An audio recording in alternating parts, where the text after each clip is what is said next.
What is going on, you guys? We are back with another edition of the Supreme Court cases. We're doing civil rights movement. That's the focus of these 4 episodes. So let's get straight into it. Now, this is a case that honestly was a really popular case. So who knows? You guys have probably heard of it before. But this is the case of Plessy versus Ferguson. Another very interesting case. So this case actually started because of the Separate Cars Act of 1890, and this required whites and blacks to sit separate on public transportation in Louisiana. So Homer Plessy was arrested refusing to give up his seat in a public transportation. And so this case was actually really fundamental because there was a big thing that came out of it, a big saying that is separate but equal. This was a really big thing that happened during these civil rights movements. This was just a very big this time during the 1890s and the 1960s, where it was everything going on with slaves and with Black America, with discrimination, Dr. Martin Luther King, Rosa Parks. All these things were in such a big swing, and there was such a big move in the civil rights movement.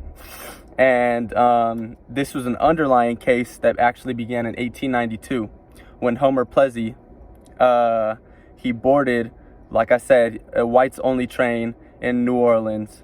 By boarding this whites-only train, Plessy violated Louisiana's Separate Car Act, which required equal but separate railroad accommodations for white and non-white passengers.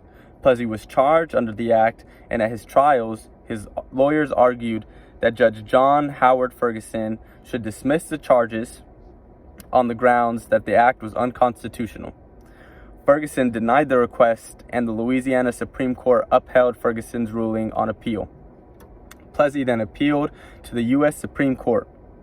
In May 1896, the Supreme Court issued a 7-1 decision against Plessy, ruling that the Louisiana law did not violate the 14th Amendment to the U.S. Constitution, and stating that although the 14th Amendment established the legal equality of whites and blacks, it did not include or require the elimination of all distinctions based upon color. Wow. Now this case is crazy. In this day and age, just sitting here thinking that if I were to get on, I take the bus every day from the Summit Apartments to the school. And if there was a bus that came that was a nice bus and I seen all the white people going on it and I tried to get on it and they told me, no, there's a worse black bus that's coming for your people. Oh man, the outrage that I would have, I don't know how I would handle that situation, but it's just crazy that all these things went on back then. But the big thing about this is that this case allowed states for the first time to legally separate the races. So this was a very big case in the civil rights movement, pushed a lot of things forward, separate but equal. And that's it for the Plessy versus Ferguson. And I will see you guys next time when we go over Washington versus Davis.